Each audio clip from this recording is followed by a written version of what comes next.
បងប្អូនឥឡូវយើងដើរព្រៃហើយយើងស្រាប់តែឃើញដើមពេញប៉ោះសោម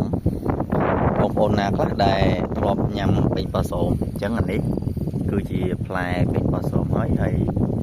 យើងបេះយកតាទុំទេកាលណាវាពណ៌លឿងនេះគឺទុំហើយណាហើយទុំច្រើនមែនតើបងប្អូនណាទុំច្រើនខ្លាំងហើយអាដើមពេញប៉ោះសោមហ្នឹងគឺយើងញ៉ាំអាសាច់របស់វាបាទយើងបកមកនេះបាទផ្លែវាហ្នឹងយើងញ៉ាំហ្នឹងអញណាហើយច្រើនណាបងប្អូនណាបងប្អូនណាខ្លះធ្លាប់ញ៉ាំពេញប៉ោះសោមបាទគឺខែនេះបកសបោណាខែហ្នឹងសបោមែនតើនេះសិតតែពេញប៉ោះសោមទុំពេញដើមនេះបាទសិតតែទុំមកចៃដល់ដើមមកជួបបាទ